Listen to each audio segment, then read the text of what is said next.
राजनीतिक इतिहास है, ठीक है। और कल हम जो फाइनल करेंगे तो पूरा एडमिनिस्ट्रेशन पे और कल्चर पर आप पूरा लेक्चर करेंगे और कोशिश करेंगे दिखाने, जिससे कि आपका टॉपिक पूरा कंप्लीट हो। उसके बाद ये आपका यहाँ 450 से शुरू करेंगे डाटा टाइप से और 1200 तक पहुँचेंगे आप, तो आपका पूरा एक कॉन्सेप्ट क्लियर हो कि जब भारत में तुर्कों का आक्रमण हुआ उससे पहले भारत की राजनीतिक स्थिति क्या थी। और उसके बाद जब हम तुर्क पे जाएंगे तो हम तुर्क पे जाने से पहले हम आपको पूरा इस्लाम के बारे में, ठीक है, क्योंकि इस्लाम के बारे में बताएंगे और आपको जानना पड़ेगा कि मुसलमान सब तो एक है लेकिन उसकी बहुत डिफरेंट टाइप के सबके अलग अलग वैल्यूज़ हैं। भारत में जो मुसलमान हैं वो किस विचारधारा के साथ, वो सब वैल्यूज़ अलग है। देखिए अरब के भी मुसलमान बगल सिंध में आ चुके हैं ना, बस चुके हैं ना सिंध में। हम 1200 कदम लोग मुसलमान हैं सिंध में, लेकिन अंदर नहीं घुस पाते और तुर्क वाले घुस गए। तो जब हम इस्लाम के बारे में आपको बताएंगे तो दोनों में डिफरेंसेस बताएंगे, ठीक है। तो अब आपके दिमाग में माइंड मेकअप होना चाहिए और कोई मेरे आगे आ जाओगे तो इसमें तो आप दिखाएंगे जब ये लगेगा तो सब समझ में आया, सब बोल रहे हैं, हम बोलते रहें और सुनते जाइए और लिखते जाइए। और क्या कर रहा था,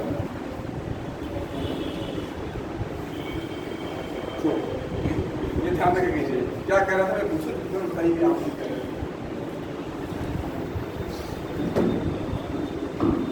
कल कहाँ तक हम लोग कल चौहान वंश के बारे में विग्रहराज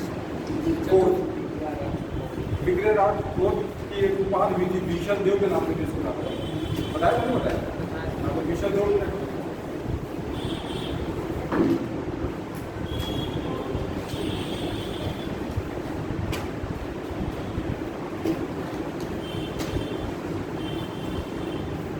क्या लिखा था आपने? यह अस्तंबुल फिरोज शाह की लाट के रूप में मशहूर। लाट भी समझा दिया था मैंने कि लाट क्या होता है। अब दिमाग में से क्वेश्चन उठेगा ना तो तुरंत आपको उसका आंसर मिलेगा। अशोक स्तंभ, अशोक स्तंभ के बाद इसने लिखवा है विग्रहराज, और विग्रहराज के बाद जब फिरोज तुम लगेगा तो वो भी लिखवा है उसको फिरोज शाह की लाट। और ये अभी भी आप जाएंगे दिल्ली में तो अभी भी आपको मिलेगा। और ये ऐसा मतलब पूरे लोहे का है, आज तक वो सलाह नहीं, इतनी अच्छी टेक्नोलॉजी रही कि जंग तक नहीं। अब सिर्फ इससे आप सोच सकते हैं कि अगर कि हमारी टेक्नोलॉजी कितनी अच्छी। आज लोगों को सड़ जा रहा था तो उसमें किस रेशियो में क्या मिलाया गया होगा है, जिंक था और कुछ मतलब तो इसके मतलब वैज्ञानिक सोच थी हमारे पास ना। इस आधार पर सिर्फ एक फिल्म के आधार पर हमें कह सकते हैं कि हमारे पास सोच अच्छी थी, वैज्ञानिक सोच थी, वरना वो मोनूमेंट अब तक सड़के खत्म हो गया होता। अगर आज वो स्टैब्लिश है तो कहीं ना कहीं उसको बनाने में जो हमने जिस भी केमिस्ट्री का इस्तेमाल किया उस केमिस्ट्री की हमें जानकारी थी, उस पर हम गर्व कर सकते हैं ना। ये गर्व करने के लिए हमारे पास ये पॉइंट है।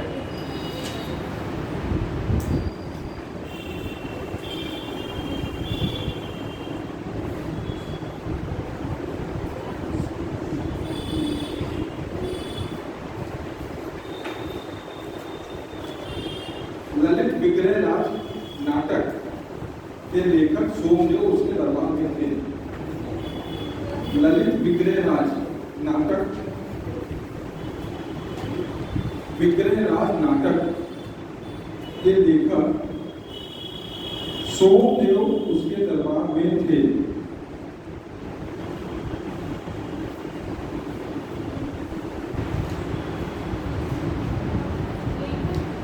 उसके दरबार में थे।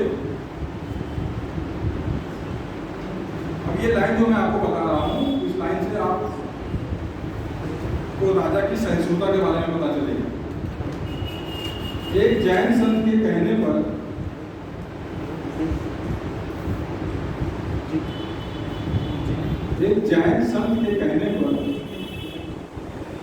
एकादशी को जीव हिंसा को बंद करा दिया।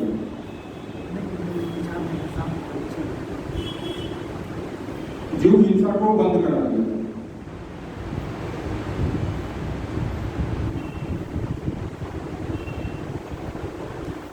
एक जैन संत या आचार्य के कहने पर एकादशी को जीव हिंसा बंद करा दिया।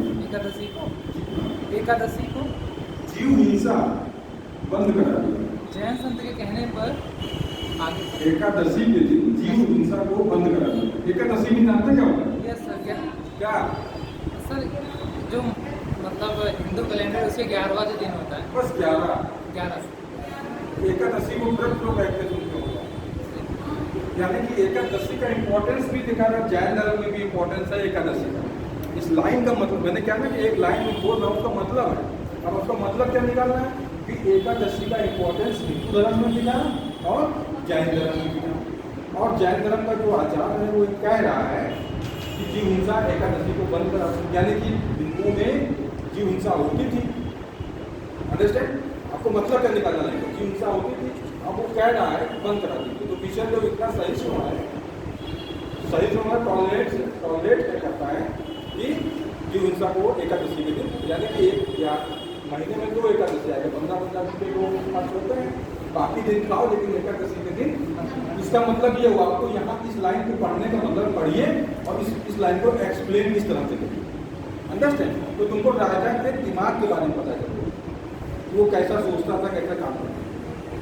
और इसका मतलब जैनों को भी उसके दरबार में उसकी जो बाउंड्री थी उसमें जैनों की संख्या भी ज़्यादा रही, तो जैन की बात मान रहे हैं कि जैन को भी संतुष्ट कर रहा है। ठीक है, कि उसका भी समर्थन उसको मिलता रहेगा। आपको इतना सोचना है, एक लाइन को एक्सप्लेन करने में इतना सोचना। नेक्स्ट जो सबसे इम्पोर्टेंट रूलर है उसका नाम है पृथ्वीराज तृतीय। इसको पृथ्वीराज चौहान के नाम से जाता है, पृथ्वीराज चौहान तृतीय। इसका टाइम नोट कर लीजिए 1177 से 1192। 1177 से 1192। इसको राय पिथौरा के नाम से भी जाना जाता है। इसकी उपाधि थी राय पिथौरा। राय पिथौरा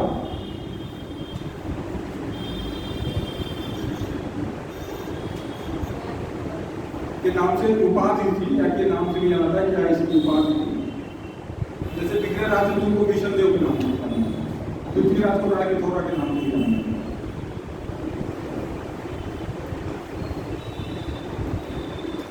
जब ये शासक बना तो ये माइनर था और इसकी संरक्षक तो इसकी मां थी कर्पूरी देवी। 1177 नोट करिए, इसकी मां कर्पूरी देवी इसकी संरक्षक थी और ये अल्प वयस्क। कर्पूरी देवी, कर्पूर देवी या कर्पूर देवी लिखिए, कर्पूरी मत लिखिए, कर्पूर देवी। कर्पूर देवी 1177। ये आप लोग समझते हैं माइनर? कितने बच्चे समझते हैं?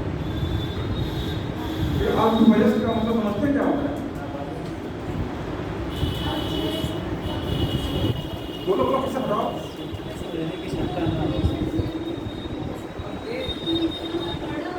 कुछ भी बोलो लेकिन बोलना जरूरी है, फट से बोलो। अरे अधिकारी बोलने जा रहे हो, कॉन्फिडेंट होना है, फट से बोलो, बिना सोचो गलत बोले थे।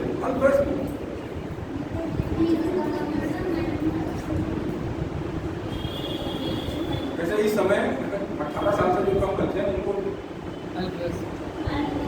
बड़े 10 साल से कम को अल्पवयस्क करता है, 10 से 18 में मान लेते हैं, लेकिन सारे राइट्स जो मिलते हैं किसी बच्चे को वो 18 साल के बाद ही मिलते हैं। तो उससे पहले माइनर कर जाता है, अल्पवयस्क, और उसके बाद वयस्क हो जाता है। अभी आप क्या है? अल्प, 18 साल से कहता हूँ मैं तो अल्प। अभी कोई आपके संरक्षक कौन है? आपके माता पिता। और जब आप वयस्क हो जाएंगे तब आप इंडिपेंडेंट हो जाएंगे, अपना निर्णय आप स्वयं ले सकते हैं। अंडरस्टैंड? तो ये भी अल्पवयस्क था, तो इसकी जो माता थी वो संरक्षक कर्पूर देवी। ये बता दें। पर एक चीज़ कहा जा सकता है कि कोई जरूरी नहीं कि वो 18 मतलब कि अल्पवयस्क का मतलब वहाँ पे 18 साल से कम। नहीं, यहाँ पर 18 साल नहीं, वही चीज़ आज के सिनेरियो में बता रहा हूँ। अभी भी 18 साल से कम है तो आपका वयस्क किसे नहीं है, तो उसके बाद वयस्क हो जाएंगे 18 साल के बाद। लेकिन यहाँ पर जो पृथ्वीराज चौहान से इसका संबंध नहीं है, लेकिन संबंध ये है कि वो छोटा था जब तक वो स्वयं भी उसके अंदर निर्णय लेने की क्षमता। भाई अकबर भी तो बहुत दिन तक उसके ऊपर पैरन खान थे, फिर महामनंगा थी, और जैसे वो मैच्योर हुआ 13 साल 14 साल 15 साल उसने सबको मार दिया। महामनंगा को भी मारा, बैरन खान को मारा, खुद किंग बन गया, यानी कि जिसने बात को उसको बड़ा किया उसको ही मार दिया। बैरन खान के संरक्षक था उसको ही मार दिया। वैसे हज के मारेगा देखो, जो राजा होगा वो मारेगा, लेकिन राजा को प्रतिबंध नहीं पता कि कोई उसके ऊपर कोई उसको कंट्रोल करे, वो इंडिपेंडेंट सा, वो जो कहेगा वो लोग होगा। अंडरस्टैंड? वही आज़ादी अब सबको दे दी गई है, इसलिए कि 18 साल के जैसे आप होइए, उसके बाद अपना निर्णय आप जो कोई आपका वो नहीं गार्जियन अभी गार्जियन 18 साल। चलिए आगे चलते रहिए। 1182 ईस्वी में पृथ्वीराज ने चंदेल शासक परमति देव को पराजित कर उसकी राजधानी 1182। ये माइक से आवाज नहीं जा रही है, मतलब आवाज इसको रख के बोलना जा रही है। आप कैसे कर रहे? अब इसको ना बोले 1182 गया आवाज पीछे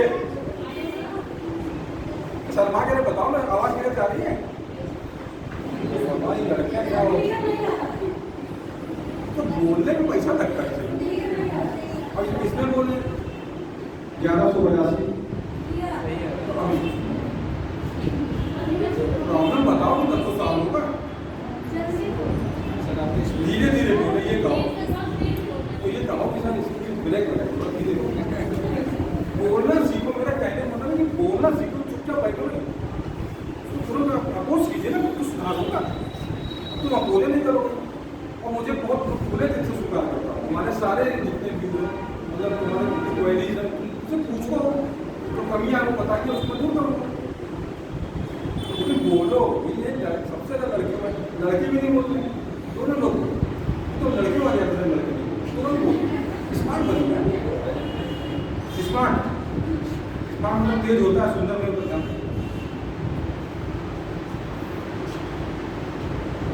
1182 में पृथ्वीराज ने चंदेल शासक परमर्दी देव को पराजित कर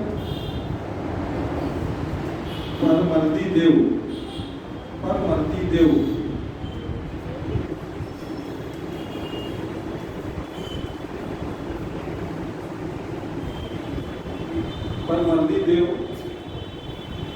को पराजित कर उसकी राजधानी महोबा पर अधिकार कर लिया। इसी युद्ध में चंदेल शासक की तरफ से लड़ते हुए आला और उदल, आप लोगों ने आला और उदल का नाम सुना होगा। यही परमा चंदेल के समय में उनके राज्य में लड़ते हुए शहीद हो गए।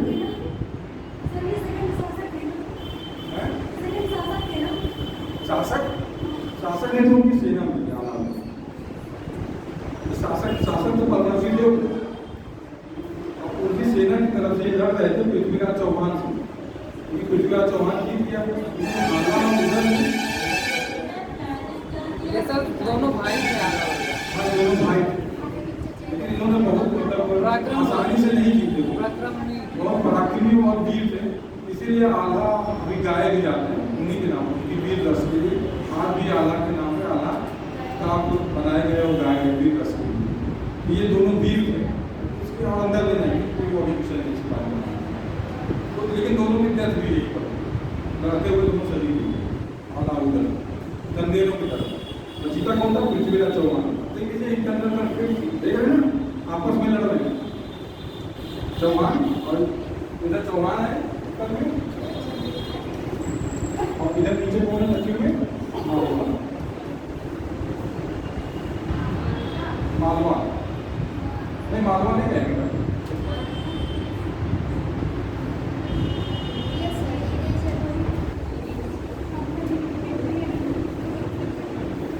सर मुझसे पेन कहाँ चलते हैं?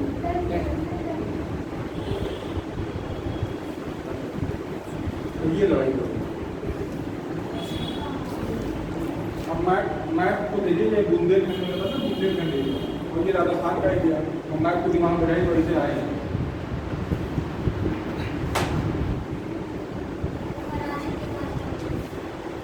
पराजित कर उसकी राजधानी महोबा पर अधिकार कर लिया। ठीक है, अलाउद्दीन तो लिख लिया, चलिए ठीक है।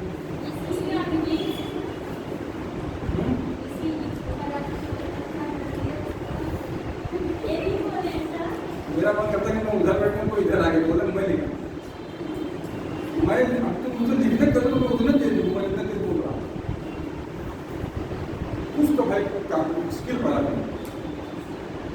तो बच्चों में, पीटी कॉलेज के बच्चों में अंतर क्या रहेगा? अपना भी दिमाग आपको यूज करना है। इसका आगे क्या होगा?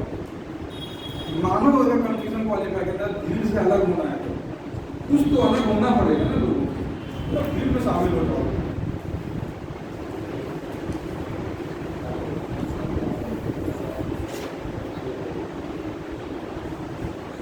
पृथ्वीराज की कन्नौज के गहरवाल शासक जयचंद से शत्रुता थी।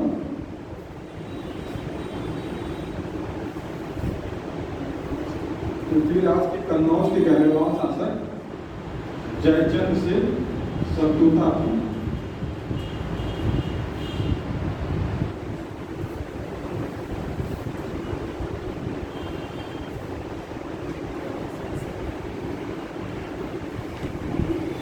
देखिए मैं यहाँ पे नाम ले रहा हूँ, इसको दे दीजिए। अब अभी तक मैंने चंदेल के बारे में बताया, कोई के बारे में, ठीक है। अब मैं बता रहा हूँ कि चौहान शासक की गहरवाल शासक की शत्रुता है, इनके दोनों के बीच में अभी लोग, ठीक है। अभी एक युद्ध मैंने ये बताया 1182 में, अब ये चल रहा है सामने से।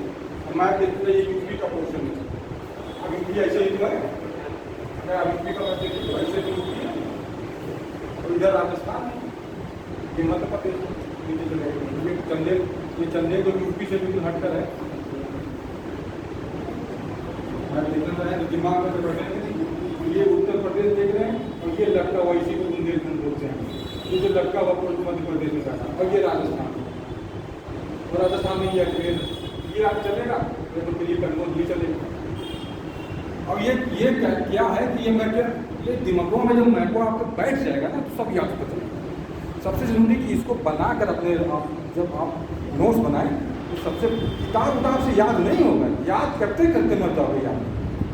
वो मैप अगर जिस दिन फीड हो जाएगा बना के अपने हाथ से, जब तुम बनाओगे मैप और वो बनाते जाओगे तो यहाँ फीड होता जाएगा, तब तुमको याद हो जाएगा। और तब तक हमेशा याद करते रहोगे, भूलते जाओगे, याद करते जाओगे, भूलते जाओगे। और इस तरह अगर तुमने नोट्स बना दिया मैप बना तो कभी भूलोगे।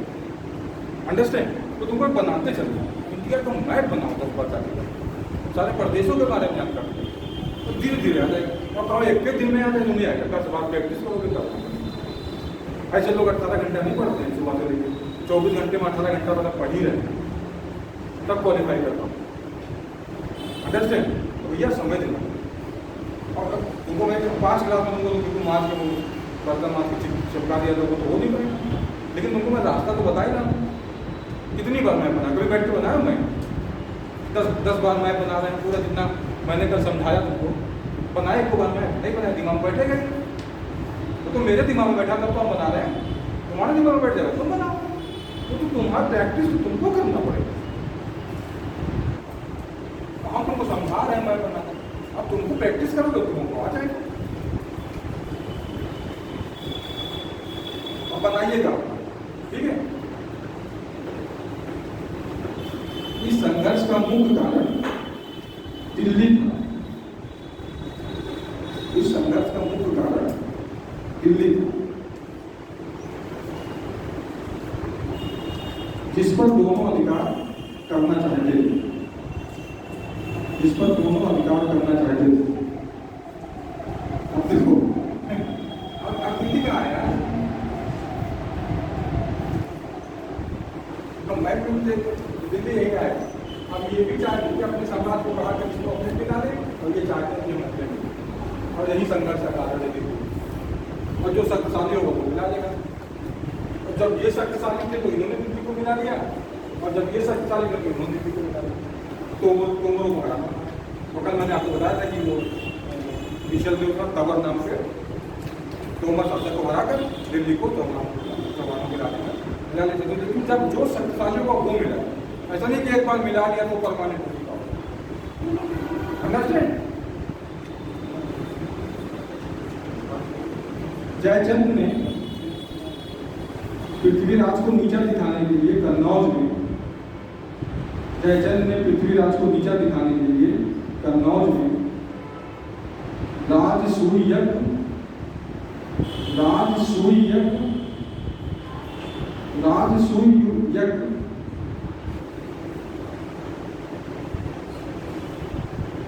एवं अपनी पुत्री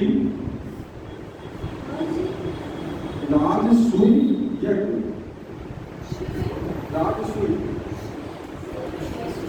सूर्य नहीं है,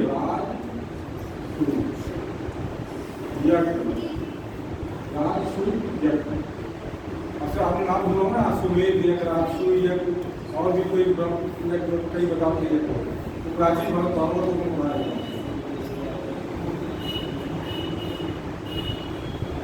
अपनी पुत्री संयुक्ता के स्वयंवर का आयोजन किया, जिसमें उसने पृथ्वीराज को नहीं बुलाया,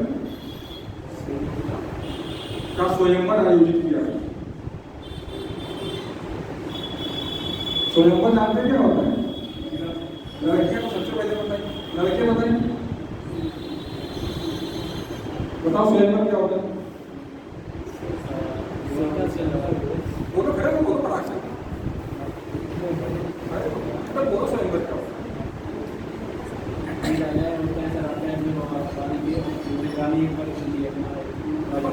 बोल दो, खड़े होकर बोल दो। हाँ, कई राजाओं को जो बुलाया जाता जाते हैं, आमंत्रित किए जाते हैं, और वो वहाँ की जो रानी रहती है उसमें अपना राजा चुनती है। रानी नहीं, राजकुमारी। राजकुमारी स्वयंवर होता है भाई कि आपने राम और सीता का दल पर देखा है कि आपने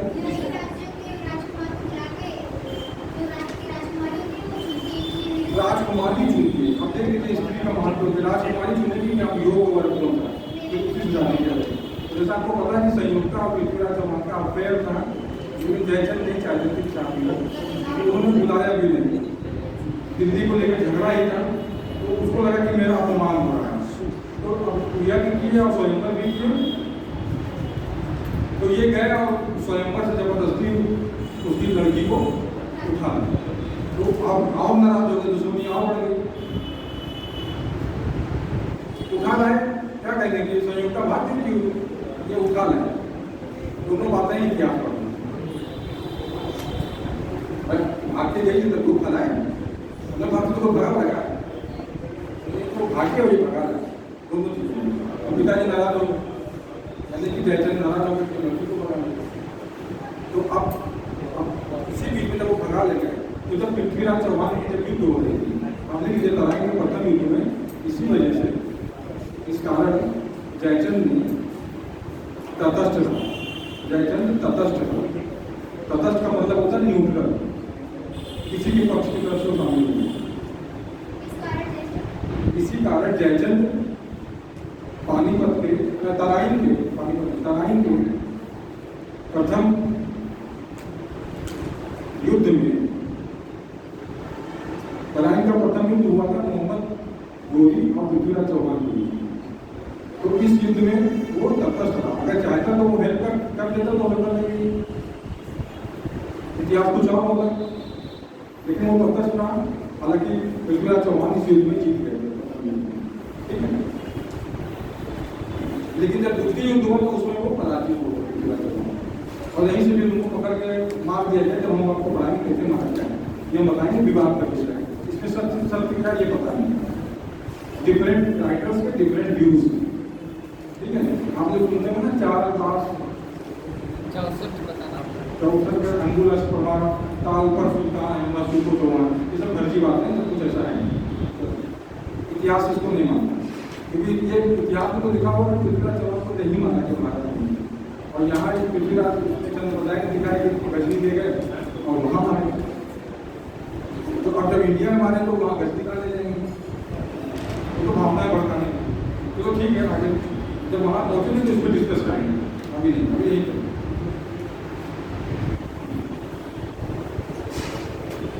पृथ्वीराज की पराजय की खबर सुनकर उसने अपनी राजधानी में दिए जलाए थे।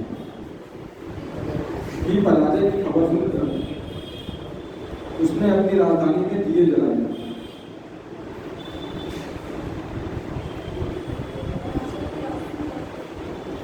पराजय की खबर सुनकर उसने अपनी राजधानी में दिए जलाए थे। इसके दरबार में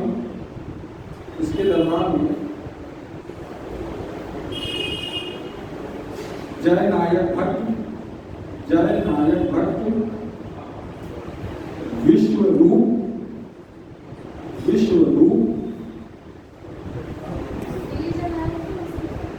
इसके दरबार में जय नायक भट्ट विश्वरूप विद्यापति गौड़ एवं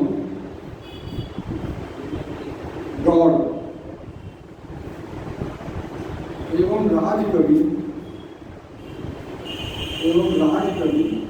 चंद्रवरदाई रहते थे।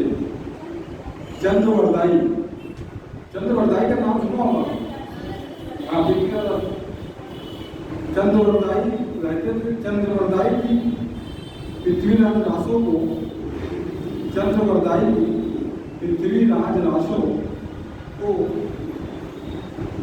हिंदी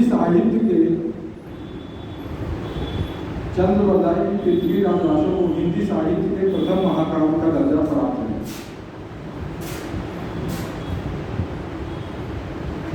अभी चौहान वंश नहीं खत्म होता है, अब आप दूसरे वंश का नाम लिखिए गहरवाल वंश। चौहान वंश को पढ़ लिया और आप पढ़ेंगे गहरवाल वंश। हाँ, गहरवाल वंश,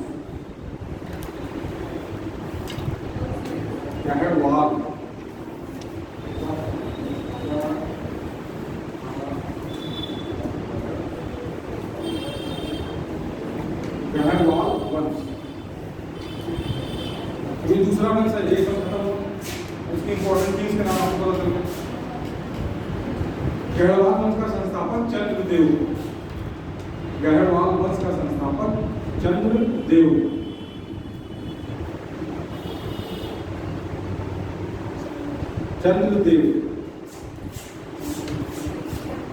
और इस वंश का सबसे प्रतापी शासक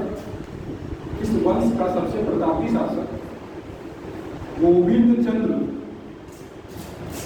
इस वंश का सबसे प्रतापी शासक गोविंद चंद्र था।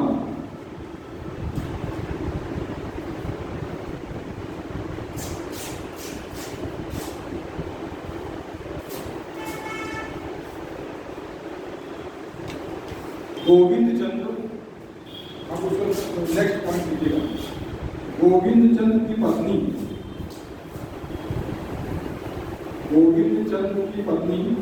कुमार देवी के सारनाथ लेक में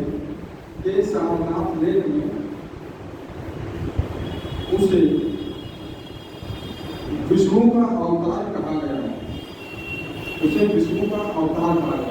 ये प्रश्न बहुत आता है, ये प्रश्न बहुत बार पूछा गया है। गोविंद चंद्र की पत्नी कुमार देवी के सारनाथ लेक में उसे विष्णु का अवतार कहा गया है।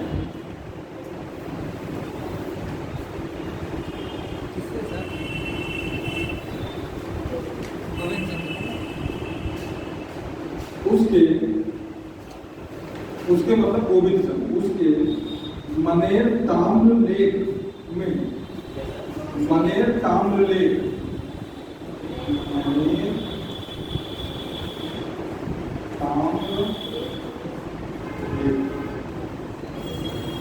मनेरे का स्थान बना। और ताम्र लेक का मतलब क्या हो गया? तांबे की प्लेट पर इंस्क्रिप्शन लिखवा दिया जाए। जैसे पहले शादी विवाह होता था तो बर्तन जो बाराती आते थे उनको गिलास प्लेट दिया जाता था, तो उसको लड़का लड़की की शादी होता था तो उसको इग्नोर कर दिया जाता है। आज भी जो पुराने लोग रखे हैं तो कहते हैं आप फला के ध्यान करें तो मिला रहा, तो क्या हो गया वो इंस्क्रिप्शन हो, शादी की मेमोरी हो गई। अभी भी टिफिन वगैरह आप लेकिन लिखवाते नहीं, लिखवाने का मतलब था कि वो एक प्रमाण है। इतने लोग भाई अब जैसे शादी हो रही है तो अब क्या है, शादी करने में रजिस्ट्रेशन कराओ, बिना रजिस्ट्रेशन की शादी बेकार है। अब आज पहले विश्वास करें, पहले भी विश्वास था, तो अब क्या पता चले शादी तो 200 बाराती है, 200 प्लेट देंगे, तो 200 बाराती को प्लेट दिया गया, गवाह है 200 लोग, ये लड़का लड़की आपस में शादी की है। कल कोई मामला कर रहे तो 200 लोग घटना नहीं, वही गवाही दें कि हाँ इन लोगों की शादी पर समझ में आया। वो गिफ्ट नहीं है तो क्या है, इंस्क्रिप्शन है, लेख हमको लगा कर वो गिफ्ट मिला है, घड़ी दे देते हैं सभी देते।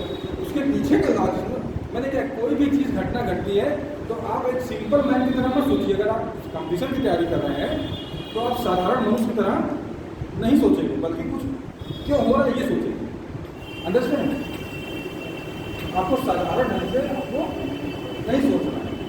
वो तो खुश होंगे कि यार हमें टिफिन मिला, लेकिन टिफिन काहे मिला ये मैंने पता, अब पता है ना, पता चले क्योंकि वो प्रमाण होगा, वो विटनेस होंगे। कितने लोग आए थे, इतने लोग के सामने विवाह, तो अब अपनी किसी मेमोरी में आज की सरकार है तो पत्थर पे लिखवा दे देगी, उस समय की जो सरकार थी वो ताम्रलेख पे लिखवा दी, ताम्रपत्र है उसमें देख लिखवा दी। तो तब वही तो हमको जब मिला तो उसको जब हमने पढ़ा तो हमको पता चला कि इस राजा ने ये काम किया। अंडरस्टैंड? तो मैंने ये क्वेश्चन कई बार पूछा है कि ताम्रलेख ये क्या है कि उसके मनेर ताम्रलेख में पुरुष दंड कर का वर्णन मिलता है। पुरुष दंड, पुरुष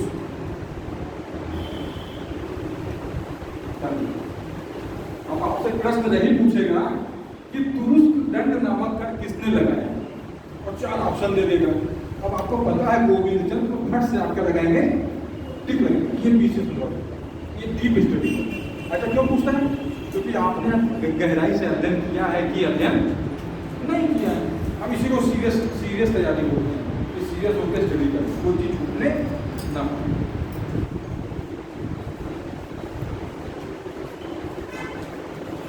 गोविंद चंद्र का मंत्री लक्ष्मीधर, गोविंद चंद्र का मंत्री लक्ष्मीधर राजनीति शास्त्र का पंडित था।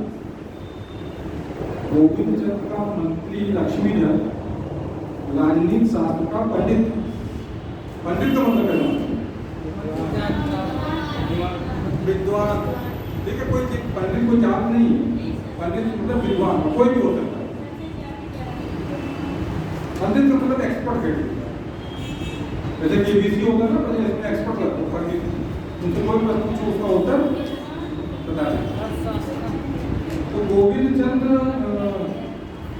का मंत्री लक्ष्मीधर राजनीति शास्त्र का पंडित था, जिसने कृत कल्पतरु की रचना की। जिसने कृत कल्पतरु, कृत कल्पतरु, कृत कल्पतरु की रचना की। ये राजनीति शास्त्र किताब है, कृत कल्पतरु की रचना की।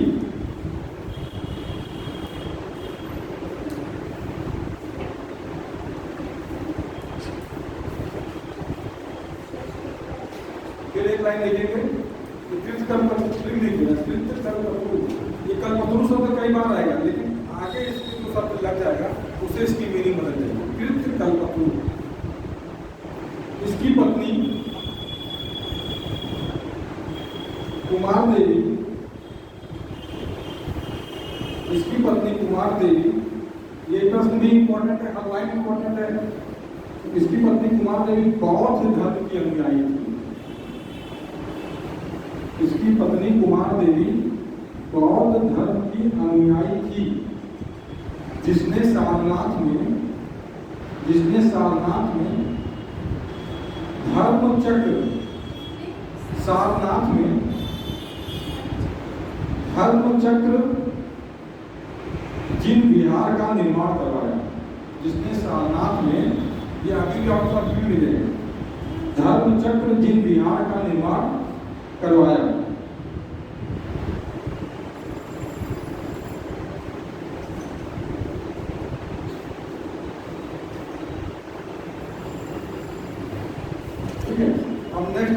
Jaichand, next king Jaichand. गोविंद चंद के बाद सबसे पहले चंद्रचंद ने स्थापना की, फिर इंपॉर्टेंट गोविंद चंद आके और फिर जयचंद आए। ये जयचंद वही है पृथ्वीराज चौहान का ससुर, उसकी लड़की को भगा ले गया था संयुक्ता। और जयचंद, इसीलिए हम लोग कहावत सुनते हैं कि जय भारत में गद्दारों में नाम लिया जाता है जयचंद, लेकिन लेना चाहिए जिसकी बेटी को भगा ले वो पार्टी नाराज होगा, उसके कंसर्न से भगाना चाहिए। हालांकि इसमें गलती संयुक्ता की या पृथ्वीराज चौहान की है, लेकिन बदनाम कौन हुआ? जयचंद। तो पिता ही तो बदनाम हुआ, लड़की भागती है तो बदनाम, सबसे ज्यादा बदनाम किसकी होती है? लड़की की और माँ बाप की बदनाम। सही सिखाया नहीं, सही संस्कार नहीं। एक मेरा प्रश्न है कि आखिर लड़की क्यों भागती है, लड़के को नहीं भागता, और सोचना पड़ेगा, क्योंकि आपको सामान्य विद्यार्थी की तरह नहीं सोचना है, आपको कॉम्पिटेटिव एग्जाम रोज में का प्रश्न उत्तर भी बताइए।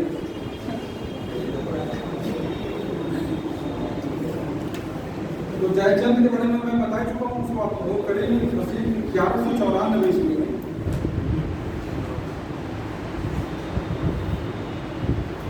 मोहम्मद गोरी एवं कुतुबुद्दीन ऐबक, मोहम्मद गोरी एवं कुतुबुद्दीन ऐबक ने कुतुबुद्दीन ऐबक का तो नाम सुना ही होगा आप तो। 1000 के बाद इतिहास जो आएगा तो बहुत नाम सुना। मोहम्मद गोरी एवं कुतुबुद्दीन ऐबक ने यमुना तट पर स्थित चंदावर, यमुना तट पर स्थित चंदावर, ये प्रश्न पूछा भैया बहुत बार।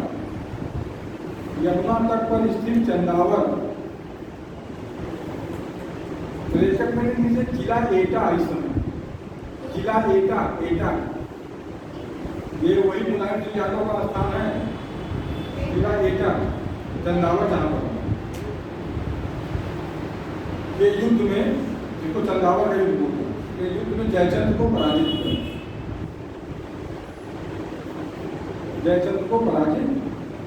किया।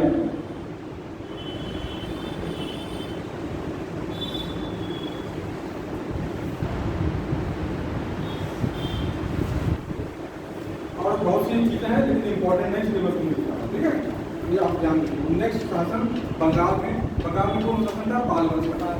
पाल वंश के बाद शासन आया सेन वंश।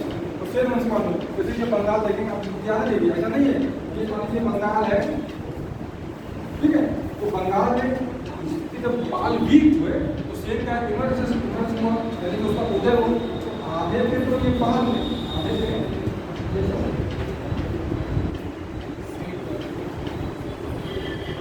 ये इधर तो पाले थे, इधर से। अच्छा, ये अगर हम ये देखें पाल और सेन, तो बताओ सेन किस डायरेक्शन में? पूरब में, वेरी गुड। और ये ठीक, इसका मतलब दिशा आपका क्लियर हो गया।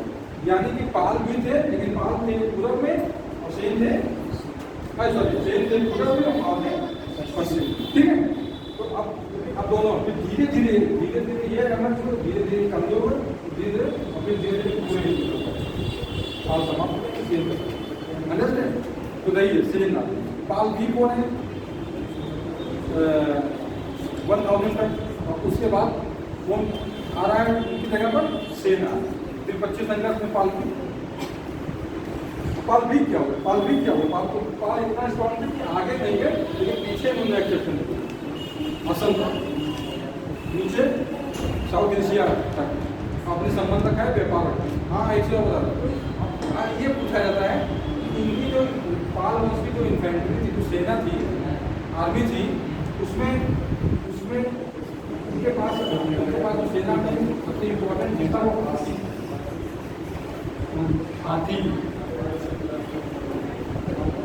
और जो गुर्जर प्रतिहार था उनके पास जो इम्पोर्टेंट था वो घोड़ा था। पूछा जाएगा हाथी इनका घोड़ा, और राष्ट्रकूटों की पैदल सेना, इन्फेंट्री को पैदल सेना।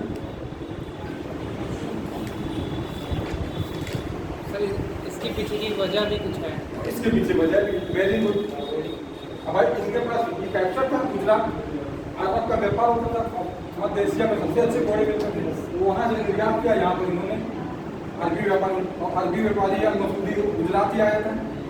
हम सुलेमान की बात करते हैं, सुलेमान 850 में बंगाल है, बालवंश में, दोनों के नाम मैंने बताया आपको पढ़ाते हैं, ठीक है। और ये और इनको हाथी कहाँ मिला? असम के मतलब जैसे आप पीछे जाएंगे पूरा जितने जंगल एरिया हैं, इसके अलावा अभी बताओ सबसे ज़्यादा हाथी कहाँ मिलेंगे? आपको मिलेंगे थाईलैंड में।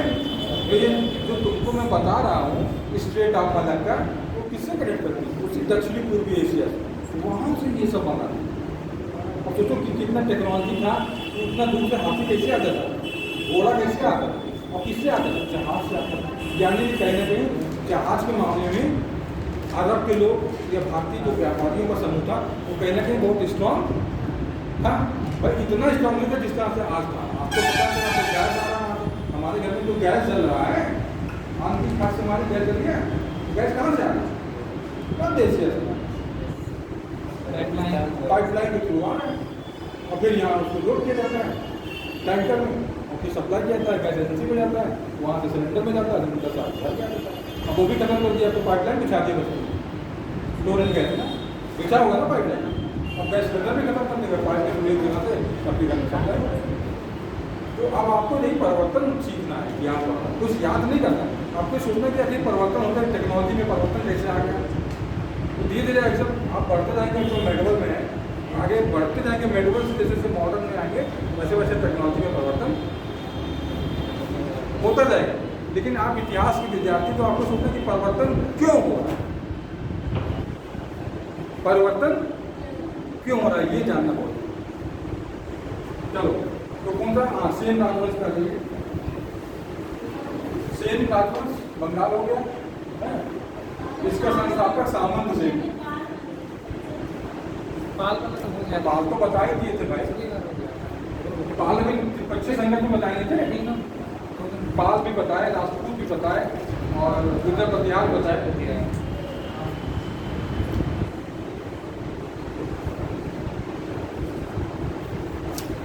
इसका संस्थापक सामंत सेन था।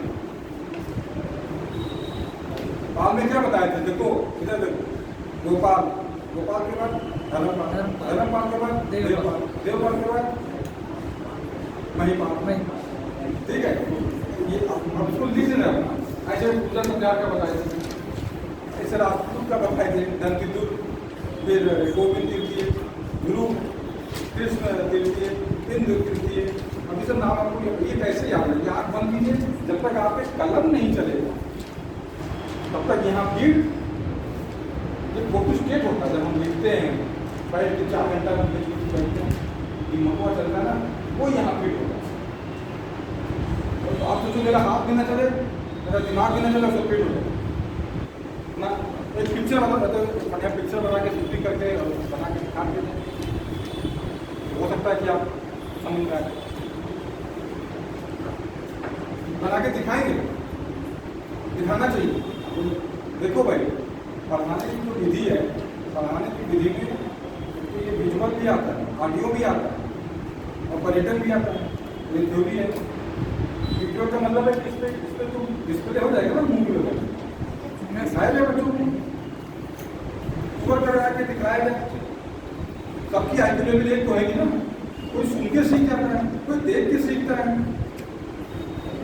इसलिए सारी व्यवस्थाएं की गई कि कोई बच्चा कमजोर ना, ना ही पढ़ेंगे ना ही याद होते, जो मैं दिखाएंगे दिल्ली के नाम, तो दिखाए बताए कि नहीं क्या अब तो फिर हो गया। मैं कहीं नहीं गया, मैं कहीं नहीं गया। अगर बता देगा वो पहले अगर ताजमहल मैंने देखा, पूरे भारत को मैंने किताब में पढ़ा, इसी मैप में पढ़ा, वो कहीं नहीं गया। अभी भी पूरा मैप लगा, अब मैं पढ़ा मेरा मैप लगा, अभी तो सब देख रहे हैं कौन सी लगाना पड़ेगा आपको, अपने आप धीरे धीरे आता चला जाएगा, लगाओ तो।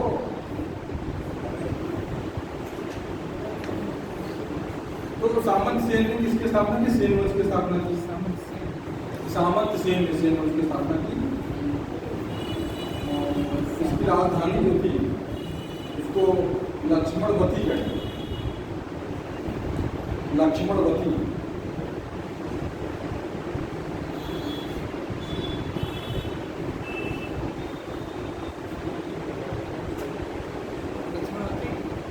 में नदियाँ भी लिख लो, नदियाँ, नदियाँ,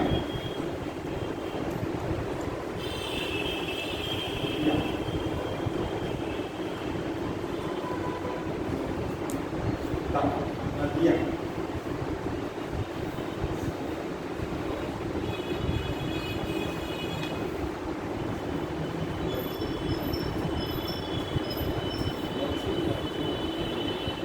इसके महत्वपूर्ण शासकों में नाम देखिए बल्लाल सेन, बल्लाल सेन, विजय सेन, विजय सेन देखो, विजय सेन 1095 से 1158, 1095 से 1158, विजय सेन। विजय सेन को सेन वंश का वास्तविक संस्थापक माना जाता है। 1095 से 1195 से 1158, तो 1095, 1095 से 1158।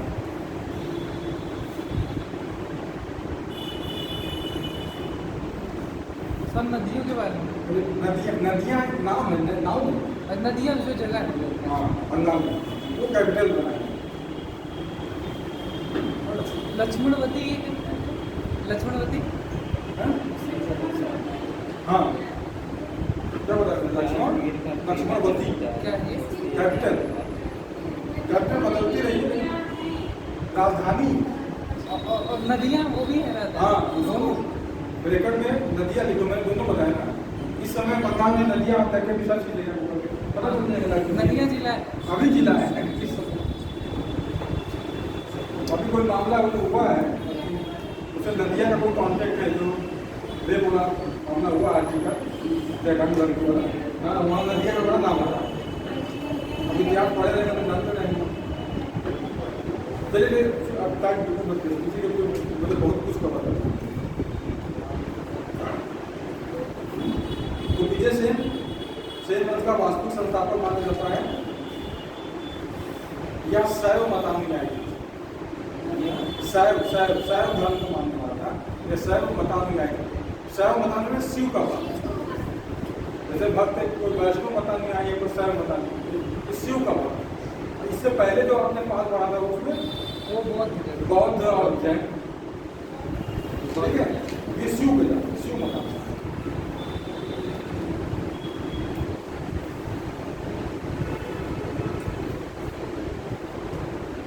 नेक्स्ट शासन बल्लाल सेन,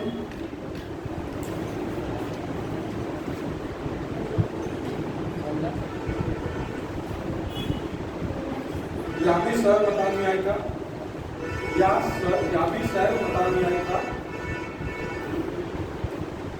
शैव मतानुयायी था।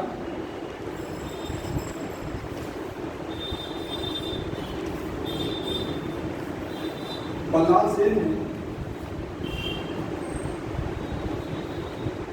कुलीनवाद नाम से, कुलीनवाद,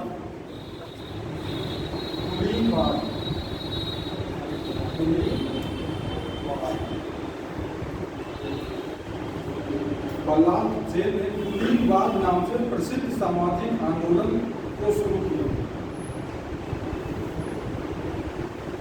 कुलीनवाद नाम से प्रसिद्ध सामाजिक आंदोलन शुरू किया, जिसका उद्देश्य कुलीन जातियों की श्रेष्ठता, कुलीन जातियों की श्रेष्ठता एवं सत्ता की शुद्धता बनाए रखना था। कुलीन जातियों की श्रेष्ठता एवं सत्ता की शुद्धता बनाए रखना था। श्रेष्ठता, श्रेष्ठता, श्रेष्ठ, श्रेष्ठता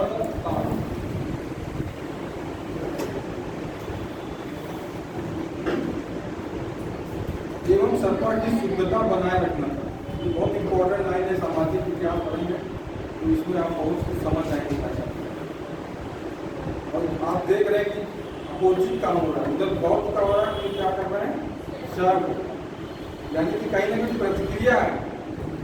अंडरस्टैंड, इसको समझना है। इसलिए इसी आपको पढ़ाया कन्नौज से सर्वप्रथम इसी ने कन्नौज से ब्राह्मणों को बुलाकर उन्हें बंगाल में बसाया।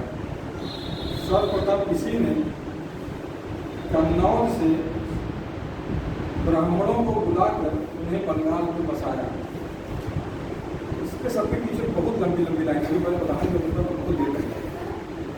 सर्वप्रथम इसी ने कन्नौज से ब्राह्मणों को बुलाकर उन्हें बंगाल में बसाया। इसने बल्लाल से, बल्लाल से के बाद लक्ष्मण से कहाँ लगे लक्ष्मण से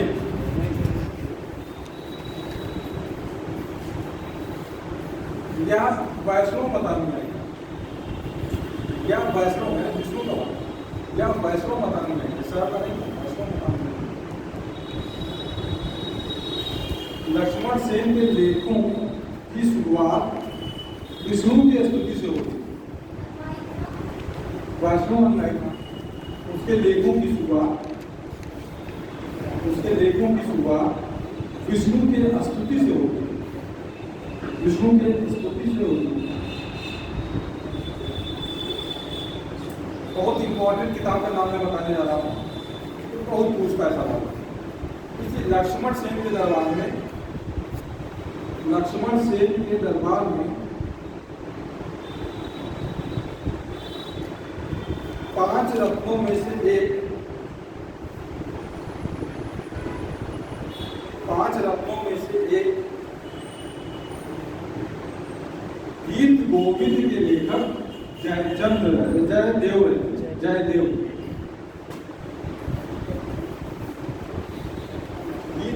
गीत गोविंद नेमापू के लेखक जयदेव रहे।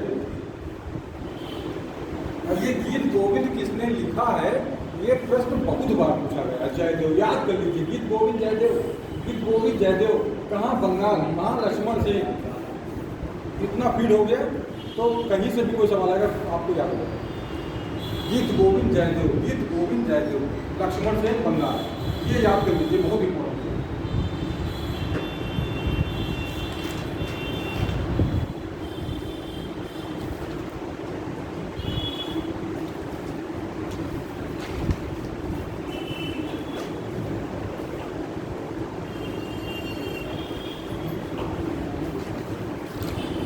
पवनदूत के लेखक धोई, पवनदूत के लेखक धोई। पवनदूत किताब का नाम है और उसके लेखक का नाम है धोई। किताब राइटर का नाम है। और ब्राह्मण सर्वस्व ये भी किताब का नाम है। ब्राह्मण सर्वस्व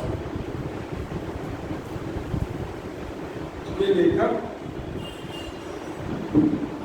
हलायुध रहते, हलायुध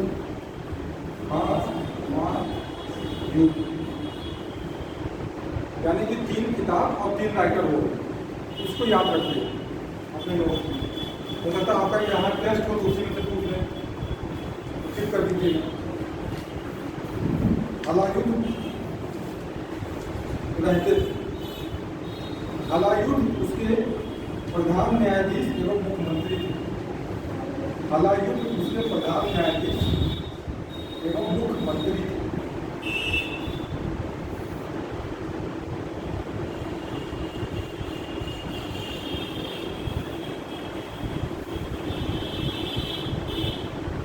इसने गहड़वालों से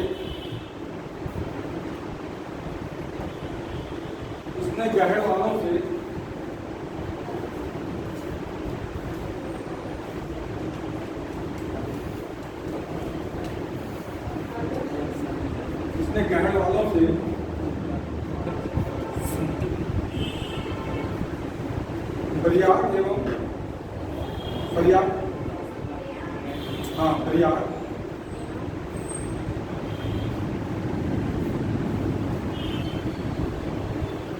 एवं काशी जीत लिया।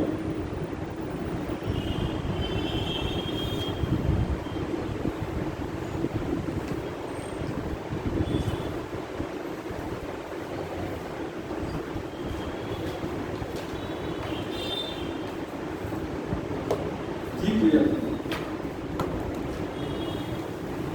इसने पूरी काशी एवं प्रयाग में विजय स्तंभ स्थापित किया।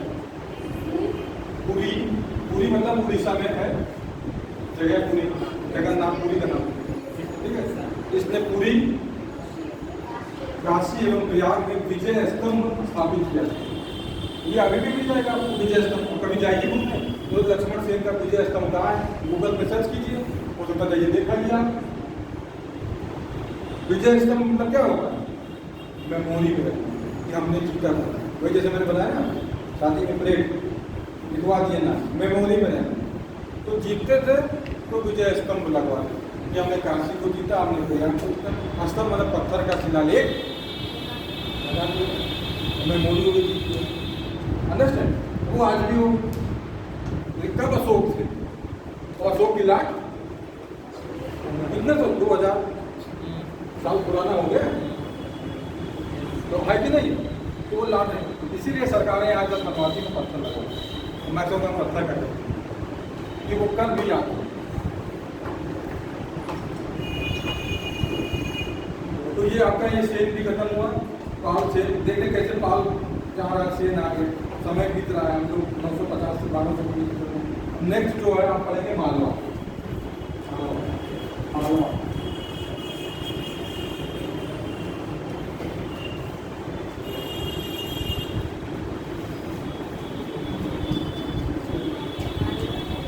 इसका शासक उपेंद्र राज, इसका संस्थापक उपेंद्र राज,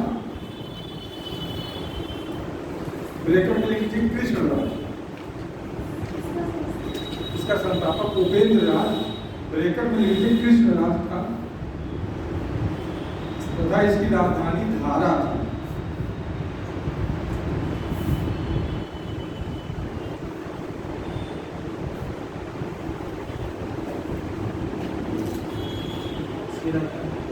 धारा, धारा, मालवा की राजधानी धारा।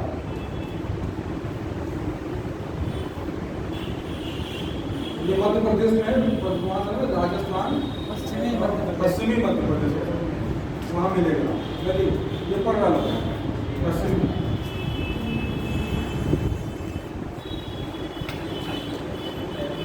इस वंश का वास्तविक संस्थापक हर्ष या सीएम द्वितीय को माना जाता है।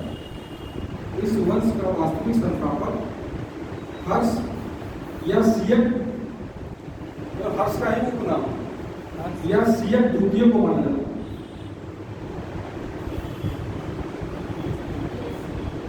द्वितीय को माना जाता है।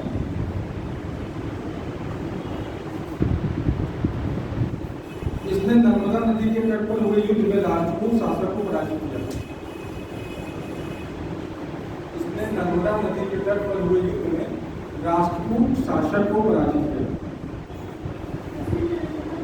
के तट पर हुए युद्ध में राजपूत शासक भौतिक को पराजित किया। तो नाम क्या लिखे, राजपूत शासक को पराजित किया।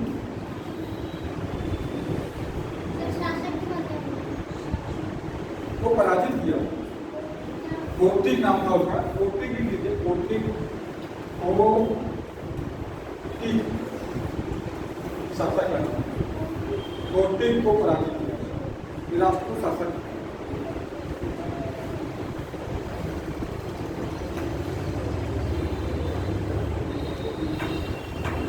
और पराजित करके अपने आप को राजपूतों की अधीनता से मुक्त किया।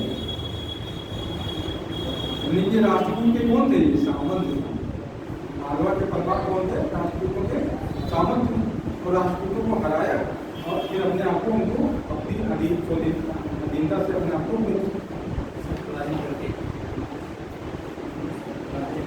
पराजित करके अधीनता से मुक्त करा, अपने को या अपने राज्य को अधीनता से मुक्त करा।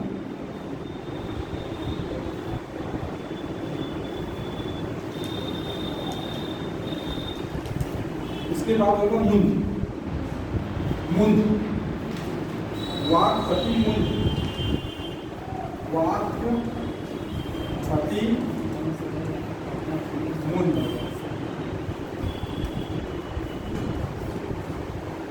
नेक्स्ट किंग का नाम हार्स के बाद सियक द्वितीय के बाद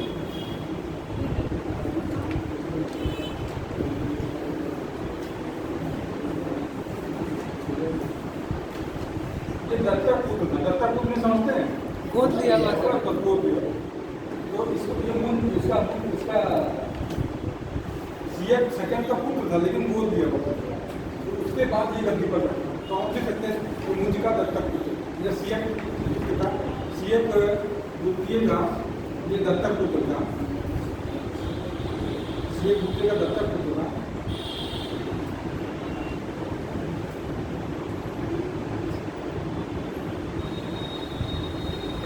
मुंज में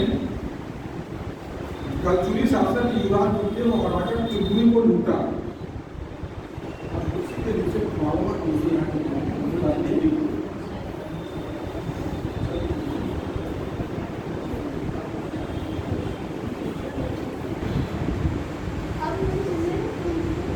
कलचुरी शासक। अब देखो मैं इसको समझ लूँगा। देखो अब तुमको मैं ये जो दिख रहा हूँ इसका मतलब क्या होगा?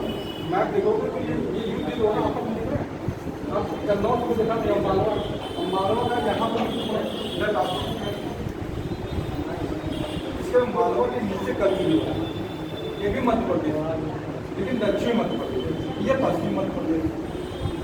अब इनका इनसे युद्ध हो रहा है। ये जो लाइन दिखा रहा हूँ ये इन्होंने इसके कलचुरी पर अटैक किया और इसको यहाँ पर उन्होंने लूटा। मुंज ने कलचुरी शासक युवराज द्वितीय को हराकर त्रिपुरी को लूटा।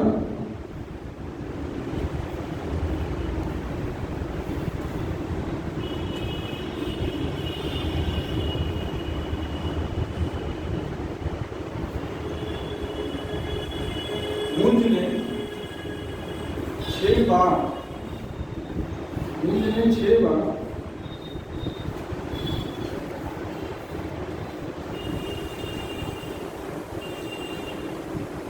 टायर की सेनाओं को पराजित किया।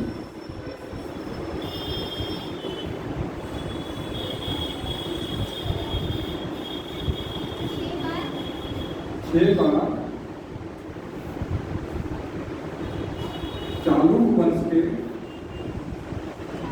कल्याणी के चालुक वंश के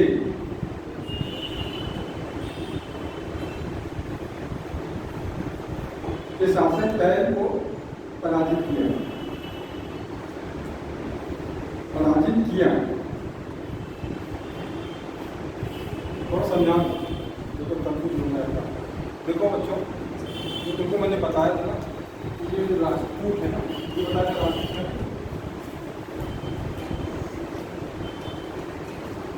तो राजपूत था लेकिन राजपूतों का पतन कब हुआ? 967 उसका पतन हो गया। पतन होना किसने पतन करा? जो दक्षिण भारत के शासक थे कल्याणी के चालुक। जब आप पढ़ते हो ये इतिहास तो जब प्राचीन भारत पढ़ोगे तो यहाँ पढ़ाया जाएगा वातापी इसी प्लेस में वातापी के चालुक। और फिर पढ़ोगे कि वातापी के चालुक को उसको नोट किया इस लाइन को नोट कर लीजिए कि इसी प्लेस में वातापी के चालकों को पराजित किया। और कौन आया? राजपूत वंश आया। अब राजपूत वंश को किसने आया? कल्याणी के चालुक्यों ने आया। प्लेस वही है लेकिन शासक वर्ष बदल रहे। जैसे दिल्ली वही है। दिल्ली के कभी प्रधानमंत्री जवाहरलाल नेहरू थे, फिर कभी राजीव गांधी थे, कभी इंदिरा गांधी थे, कभी अटल बिहारी वाजपेयी थे और कभी नरेंद्र मोदी। दिल्ली वही ऐसी ये जियोग्राफी तो वही है। और शासक मतलब वंश बदलते रहे। कभी कांग्रेस ने शासन किया दिल्ली पर और कभी बीजेपी ने और कभी जनता पार्टी ने। तो इतिहास पढ़ने मतलब इसको भी समझना मतलब कंफ्यूजन होगा। तो आप नोट कीजिए टाइमलाइन नोट कीजिए इस वर्ष से लेकर इस वर्ष तक वातापी के चालुक, इस वर्ष से लेकर इस वर्ष तक राजपूतों का शासन। फिर राजपूतों का पतन हुआ तो कौन आया? कल्याणी के चालुक। और जो मैं टैलर का नाम बताया है कि मुंज ने 6 बार हराया टैलर तो कल्याणी के चालुक। राजपूत को जा चुके राजपूत अब जा चुके हैं और 6 बार हराए। और हराने के बाद क्या हुआ? इसको मैं लिखा भी सकता हूँ, लेकिन मेरी आदत क्या है कि लिखा जब तक बच्चों को समझाए नहीं तब तक नहीं बताए, उसे लिख देने से क्या होता, समझना भी नहीं। तो अब इसको नोट रखिएगा, तो ये 3 लाइन, तो फिर जब पढ़ेंगे तो आपको कन्फ्यूजन नहीं होगी, तो ना आप पढ़ेंगे तो बच्चे 6 बार तहसील सेनाओं को पराजित किया और तहसील सेनाओं को पराजित किया, कल्याणी भी चालू भी किया ना, उनको किया। और अंत में उसने अपने मंत्री रुद्रादित्य के परामर्श की उपेक्षा करते हुए, और अंत में उसने अपने मंत्री रुद्रादित्य के परामर्श की उपेक्षा करते हुए, रुद्रादित्य लिखते हैं, इतना तो जानना पड़ेगा। रुद्रादित्य के परामर्श की उपेक्षा करते हुए गोदावरी नदी पार कर उससे युद्ध किया, जिसमें मुझे पराजित हुआ और मारा गया। उपेक्षा मतलब माना नहीं, मतलब नदी के उस पार मत चलो, लेकिन चले गए गोदावरी नदी के उस पार, जिसमें ये पराजित हुए और मारे गए।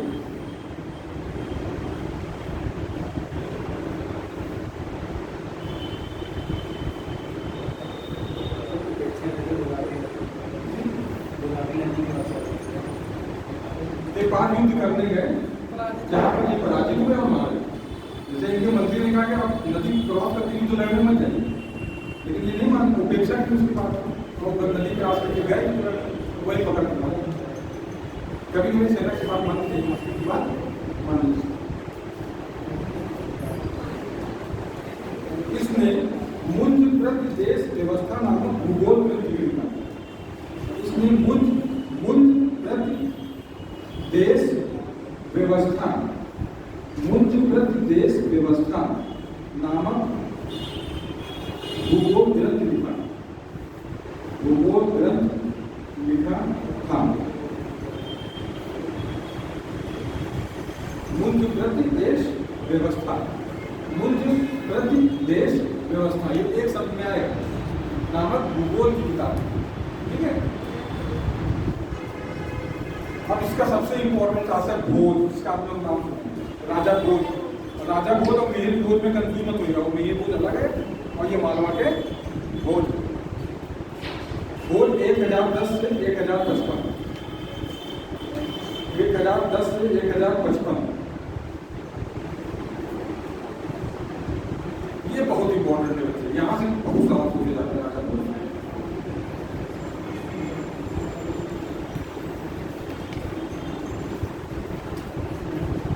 इसके बारे में मतलब एक प्रचलित है कहावत कि ये अपने हर कवि को हर श्लोक पर लाख मुद्राएं बनाते हैं। मतलब ये बहुत, मतलब जो कवि थे, विद्वान जो लोग थे, उनको इसने अपने दरबार में आश्रय, और ये स्वयं बहुत बड़ा विद्वान राजा भोज, ठीक है। और जब इसकी मृत्यु हुई तो इसके बारे में एक लाइन बड़ी अच्छी लिखी हुई है, इसको पढ़ा होता है तो लिख लीजिए। अर्धधारा निराधार निरालंबा सरस्वती, लिख लीजिए। इसका हिंदी में मतलब बता देना, ठीक। अर्धधारा निराधार, इसको याद भी कर लेना, हो सकता है कभी इंटरव्यू वगैरह में पूछ ले इसका मतलब क्या होगा। अर्धधारा निराधार, अर्धधारा निराधार, अर्धधारा निराधार, निरालंबा सरस्वती, निरालंबा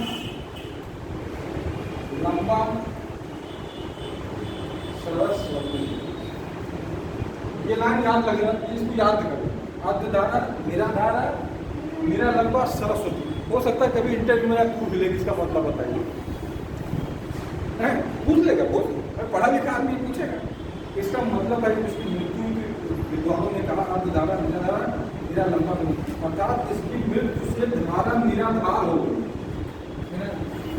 इसकी मृत्यु से धारा निराधार हो गई, सरस्वती निरालंब हो गई, और विद्या और विद्वान दोनों ही निराश्रित हो। विद्या और विद्वान, मैं बोल रहा हूँ, लिख देना, लिख लो, अर्थात लिख लो, ये तो लिख लिया अर्धधारा, नीराधारा, नीरा लंबा सरस्वती। अब लिख लो अर्थात, इसकी मृत्यु से धारा नीराधारा हो, तो राजधानी धारा ही तो थी, तो धारा का अब कोई आधार नहीं दे दिया, निराधार हो। इसकी मृत्यु से धारा निराधार हो गई, कौन? सरस्वती निरालंब हो गई, सरस्वती निरालंब हो गई, और विद्या एवं विद्वान, और विद्या एवं विद्वान दोनों ही निराश्रित हो गए, दोनों ही निराश्रित हो गए। विद्या और विद्वान दोनों ही निराश्रित हो गए। इसने कई किताब लिखी है, मैं सिर्फ 3 किताब का नाम बता रहा हूँ, लिखी तो उसने कई किताब। सही 2 ही लाइन है। अर्धधारा, निराधारा, निरालंब, सरस्वती, ठीक है। ये लाइन हमको इसका मतलब बता दें। इसकी विद्या मतलब यह है कि विद्या मतलब इतना ही लोगों को आश्रय देता था, जब ये बन गया तो कहा गया कि अब विद्या और विद्वान दोनों निराश्रित हो, कि उनको आसरा करते भाई। इसका मतलब उनको समझा रहे, जैसे मानो सरकार, 2 सरकार है, एक राज्य सरकार है और एक भारत सरकार है। हमारे आप पढ़ लिख कर आपको रिसर्च करना, तो अब सरकार अगर आपको पैसा देगी रिसर्च करने के लिए, आपने वो सुना होगा ना फेलोशिप, फेलोशिप तो बच्चों को मिलती है। जैसे अभी आप JRF क्वालिफाई कीजिए तो आपको फेलोशिप मिलेगी 40,000 रुपये महीना, 5 साल तक मिलेगी। किस लिए? आप रिसर्च करिए और कुछ नया खोज करके क्रिटिकल सोचिए ना। सिर्फ किताब में जो लिखा वही क्यों सोचना, किताब में जो लिखा वो कहना क्या चाहता है इसको भी तो समझिए। तो सरकार तो दे रही है आश्रय आपको कि आप तो 40,000 रुपये इसलिए दे रही है कि आप आश्रय दे रही है कि आप काम करिए, रिसर्च कीजिए। यानी कि कितना हो गया 5 साल में 40,000 रुपया, 12 चौक 48, यानी 4,80,000 रुपये 1 साल में हो गया, और 5 साल में 5 चौक 20 लाख रुपया हो गया, और 8 पंचे 40, 4 लाख हो गया, 24 लाख रुपया देगा 5 साल में सरकार। सिर्फ आप कमरे में बैठ कर तैयारी कीजिए, एग्जाम दीजिए, JRF क्वालिफाई। ये लड़के घर बनवा दी 24 लाख रुपये और रिसर्च कुछ नहीं।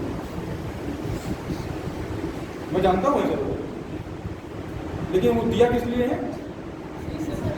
कि खाओ पियो, टेंशन फ्री रहो। मतलब अगर भूख लगा है, खाए ना, यहाँ पढ़ी कहाँ पढ़ पाओगे? पेट भरा है तभी तो पढ़ पाओगे। तो इसलिए तो बच्चों को दिया, अब शिक्षकों को भी देता है, प्रोजेक्ट देता है, मेजर प्रोजेक्ट, माइनर प्रोजेक्ट, और उसमें इतना नहीं देता है, 50-50 लाख रुपए देता है कि आप कुछ नया खोज करो। तो आश्रय तो है ये, तो आश्रय सरकार अभी कहते हम बंद, तो रिसर्च होगा, कुछ नई बात आएगी नहीं। इस समय सबसे ज़्यादा पैसा कौन खर्च कर रहा है रिसर्च पर? कौन सा देश? अमेरिका। दुनिया पे इसीलिए वो शासन कर रहा है कि हमको अपने देश में पैसा नहीं मिलेगा, तो कह रहा हो कुछ नवा खोज करो। नवा खोज किया, बना लिया, और कह हम उसको बेच के पैसा कमाएं, हमको दे रहा पैसा, और उसको पूरे दुनिया में बेच के पैसा कमा रहा। सबसे ज़्यादा रिसर्चर पूरे विश्व में कहाँ जा रहे हैं? उनको पैसा दे रहे हैं। तो ये है निराश्रय कि अब तो राजा भोज मर गए, अब विद्या और विद्वान को कौन आश्रय देगा? तो निराश्रय हो।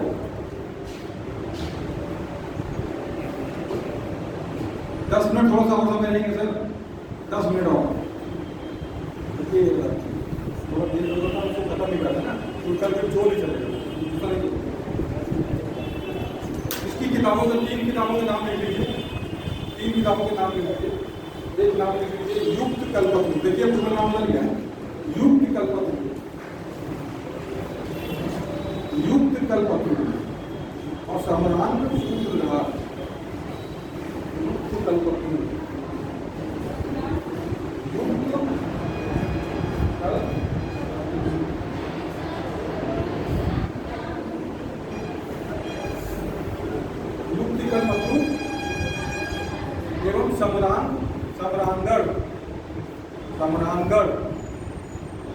सावधान, दृढ़,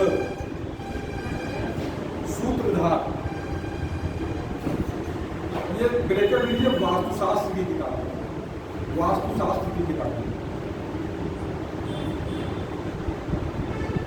और एक किताब इसमें लिखा है शालिहोत्रम, ये किताब का नाम बहुत पूछा जाता है, शालिहोत्रम, शालिहोत्रम।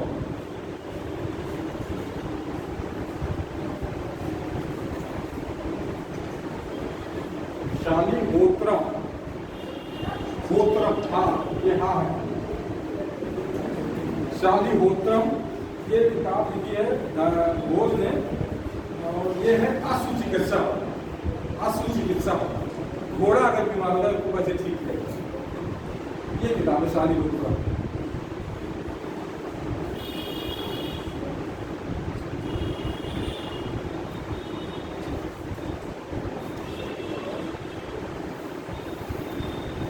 भोज के शासनकाल के अंत में, भोज के शासनकाल के अंत में, बहुत कुछ है लेकिन बहुत सार कर रहा हूँ। भोज के शासनकाल के अंत में चालुक्यों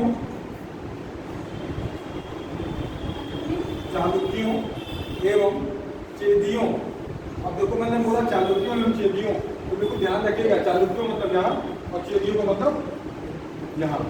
अब ये दोनों मिल इसको चेदियों ने संघ बनाया, एक संघ बनाया जिसका नेता कलचुरी नरेश लक्ष्मीकर्ण था, जिसका नेता कलचुरी नरेश लक्ष्मीकर्ण था।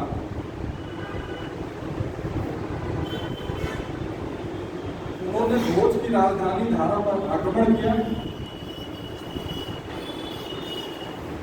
उन्होंने भोज की राजधानी धारा पर आक्रमण किया,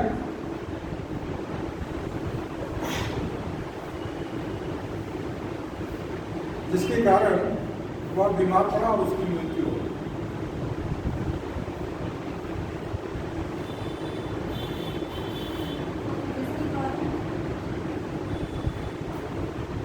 इसके कारण वह बीमार पड़ा और उसकी मृत्यु हो गई।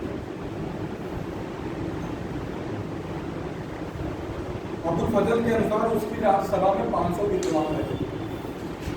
अबुल फजल के अनुसार उसकी राज्यसभा में 500 विद्वान रहते थे।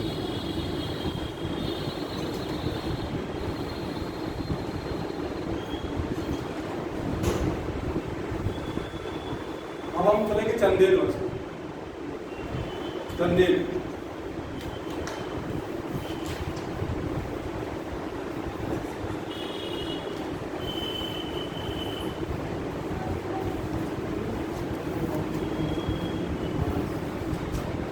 चंदेल पे आ गए ना, चंदेल वही अभी अभी पद्मश्री को बताया था, आला उधर बताया था। तो अभी हम बता रहे थे किससे, जब इनका युद्ध हो रहा था किससे, चौहानों का, उस संदर्भ में बताया था। आप इंडिविजुअली यहाँ पर मैं इसको एक्सप्लेन करता हूँ। चंदेलों की राजधानी खजुराहो, और राजधानी बदलती रही है। धार्मिक राजधानी खजुराहो थी और राजनीतिक राजधानी जो थी वो कालिंजर, कालिंजर कौन कालिंजर? बुंदेलखंड का एरिया है। कैसी राजधानी कालिंजर थी? जी?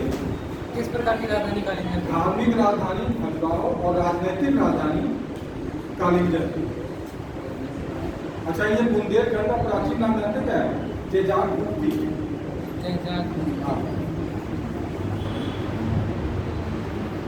इस पूछा जाता है, लिख देता है जेजागुप्ती, मिलाइए, लिख देता है महोदयपुर, मिलाइए। कन्नौज का नाम महोदयपुर, प्राचीन नाम है, और अब उसको फिर कन्नौज कहते हैं। जेजागुप्ती बुंदेलखंड का प्राचीन नाम, आपको नाम बदल के क्या हो गया? बुंदेलखंड। नोट कर लीजिए। अलीगढ़ का प्राचीन नाम है कोई, उसको फिर अलीगढ़ कहते हैं। आगे कहीं याद आते जाएंगे, बताते जाएंगे। आगे इम्पोर्टेंट ये लैंग्वेज, चंदेल राजाओं ने ही सर्वप्रथम देवनागरी लिपि का प्रयोग किया। तो लिपि जो आप लिख रहे हैं ना, ये देवनागरी लिपि, इसका प्रयोग सर्वप्रथम किसने किया था? चंदेल राजाओं ने किया।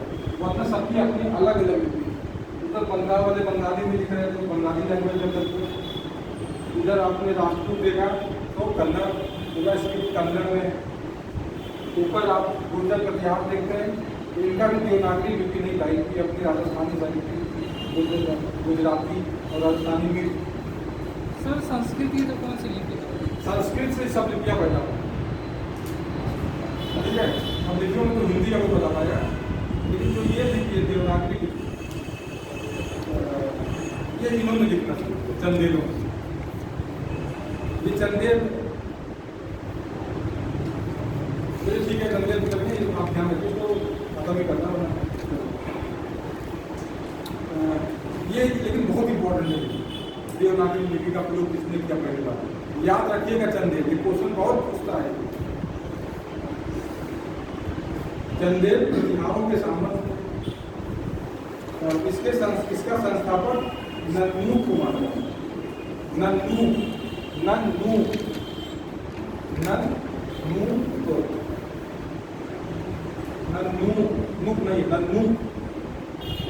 को माना जाता है। नन्नू भी लिखा हुआ, नन्नू भी लिखा हुआ।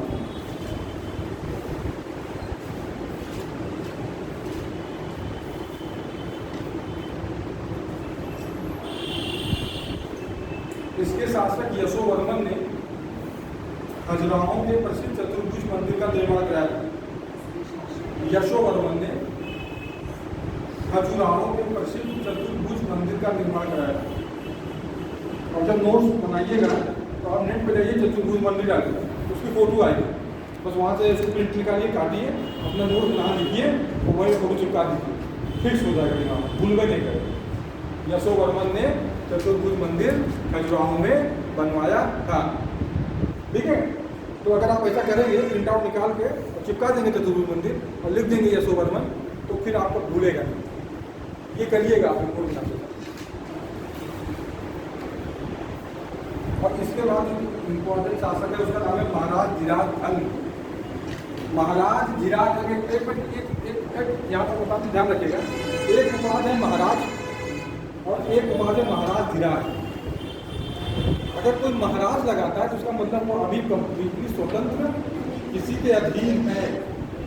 लेकिन अगर वो महाराज धीराज लगा लेगा, दोनों उपाधियों में अंतर देख लीजिएगा। सिर्फ महाराज लगाता है तो मतलब अधीन है, और अगर उपाधि वो महाराज धीराज धारण करता है तो इसका मतलब वो कंप्लीटली स्वतंत्र है, अब वो किसी का सामन नहीं है। जो महाराज धीराज जो है ये उपाधि किसकी, धन।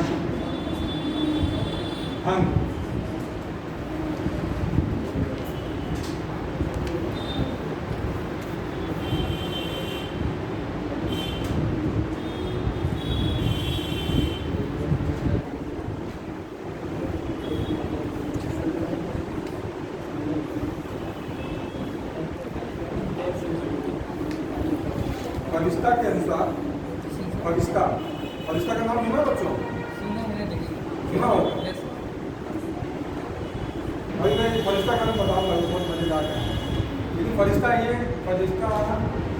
एक राइटर था, और ये जहांगीर के पर्शियन था, जहांगीर के काल में, और उसने किताब लिखी है इब्राहिम में।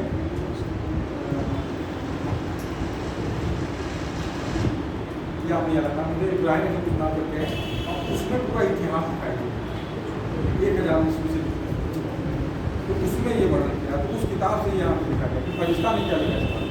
फरिश्ता के अनुसार कुर्सा ने इब्राहिम नाम की किताब बना, याद रखिए। फरिश्ता ने, हम लोग तारीख फरिश्ता सुनते हैं, लेकिन तारीख फरिश्ता कहते तो है, असली नाम उसका कुर्सा ने इब्राहिम। ये सवाल में कंपटीशन में बहुत फरिश्ता ने जो किताब है। फरिश्ता के अनुसार धन ने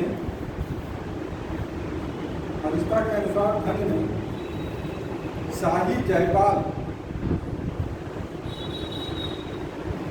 शाही मतलब कि हिंदू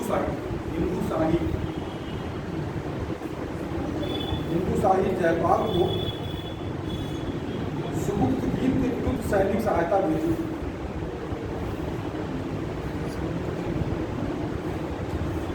इस लाइन का बहुत इंपॉर्टेंट है, इसको ब्रेकअप में या सर्किट करके लिख लीजिएगा। जो अभी मैं जब पढ़ाऊँगा आपको तो इस लाइन का मतलब आगे लेकर हिंदू शाही वंश के जयपाल को सुबुक्तगीन के विरुद्ध सैनिक सहायता भेजी।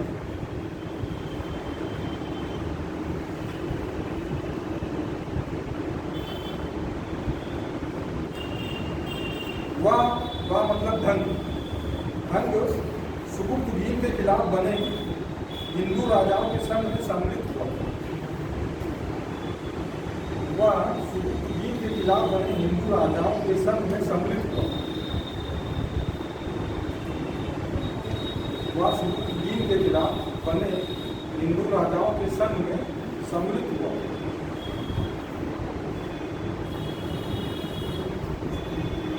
अंत समय में धंग ने प्रयाग में जल समाधि ले ली। अंत समय में धंग ने प्रयाग में जल समाधि ले ली।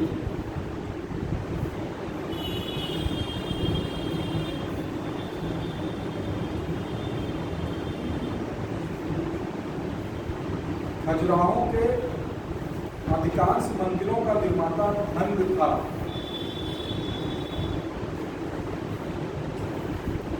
खजुराहों के मंदिर को तो देखा होगा आप लोगों ने, नहीं देखा तो देखिए, कभी इस पर चर्चा की थी।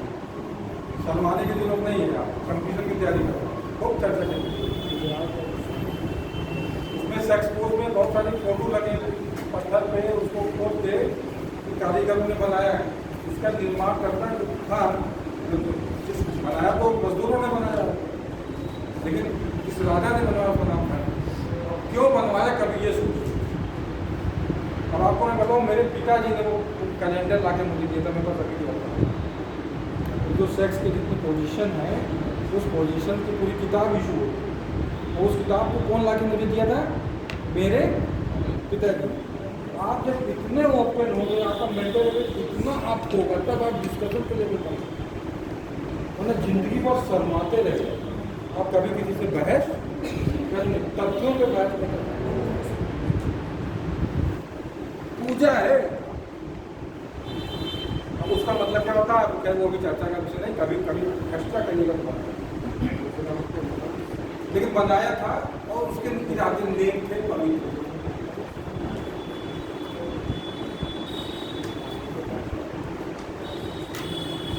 इसके अलावा उसने जैन धर्म के लोगों को भी मंदिर बनाने की अनुमति दी खजुराहो।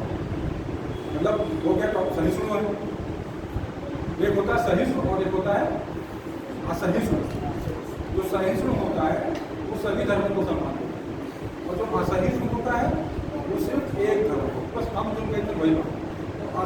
उसको इंटॉलरेंस बोलते हैं। इंटॉलरेंस बहुत अच्छा नहीं, टॉलरेंस अच्छा हो कि सभी धर्मों का सम्मान।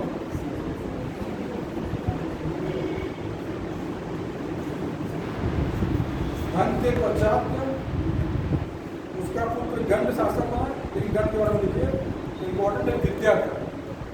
विद्याधर 1019 से 1029 वो छोड़ दो। धन के बाद देखो विद्याधर। विद्याधर नेक्स्ट किंग है। जब मैं इंपॉर्टेंट सारे किंग्स के नाम को लिखवा नहीं रहा हूँ, हर वंश के जो इंपॉर्टेंट किंग्स हैं, जैसे अभी तक आप खजुराहो का मंदिर किसने बना पता नहीं है, तो पता तो रहेगा, धंग ने बनवाया था। पूछ लेता है किसने बनवाया था, कहाँ कहाँ है, चंदेल का। चतुर्भुज मंदिर कहाँ पे है? खजुराहो में। किसने बनवाया है? यशोवर मंदिर। ये आपको याद रखना। संख्या में विद्याधर 1019 से लेकर 1029।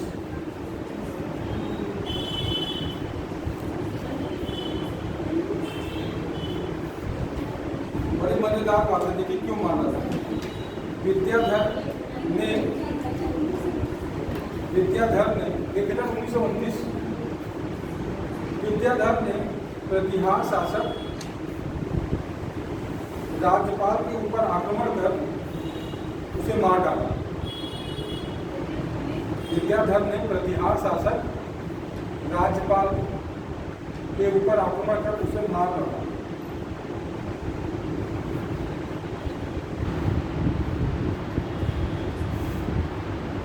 महमूद गजनवी ने इसी के समय चंदेलों पर आक्रमण किया था। महमूद गजनवी ने इसी के समय, यानी कि विद्याधर के समय, चंदेलों पर आक्रमण किया था।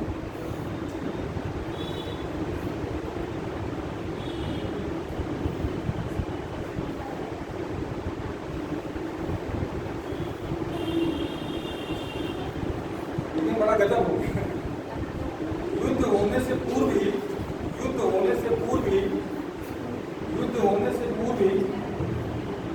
रात्रि में विद्याधर मैदान से हट गया, विद्याधर मैदान से हट गया और बाद में दोनों के बीच में संधि हो गई। दोनों के बीच में यानी कि महमूद गजनवी और के बीच संधि हो गई, दोनों परस्पर मित्र बन गए।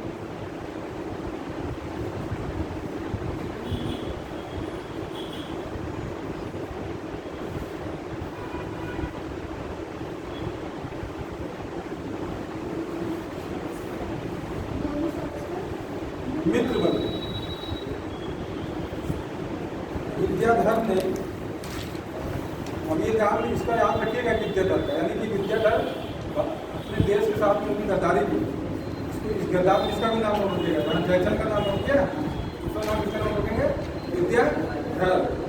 ठीक है, हम जब दर्जनी पढ़ाएंगे तो और विद्या में लगेंगे। विद्याधर ने परमार भोज एवं कलचुगी शासक गार्गेदेव को भी पराजित किया। परमार भोज एवं कलचुगी शासक गांगेयदेव को भी पराजित किया। गांगेयदेव को भी पराजित किया।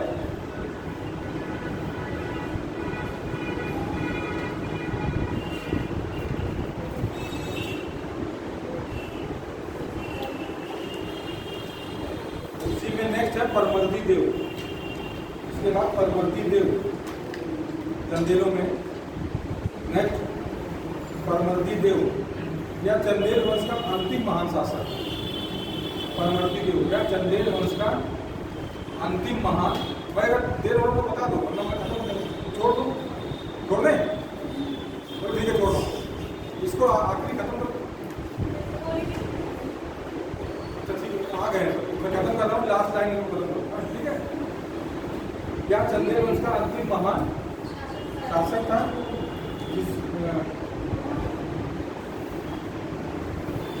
चंदेल सेना के दो वीर सेना नायक आला और उदल इसी के समय हुए। चंदेल सेना के दो वीर सेना नायक आला एवं उदल इसी के समय हुए। आला एवं उदल इसी के समय हुए।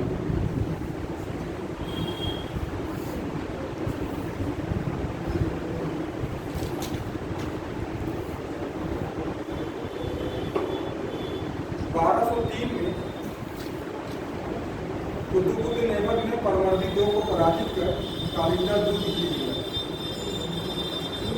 1203 ईस्वी में कुतुबुद्दीन ऐबक ने 1203 में कुतुबुद्दीन ऐबक ने परमर्दी देव को पराजित कर कालिंगा दुर्ग को जीत लिया। परमर्दी देव को जो पढ़ा रहा हूँ उसमें लास्ट को जीत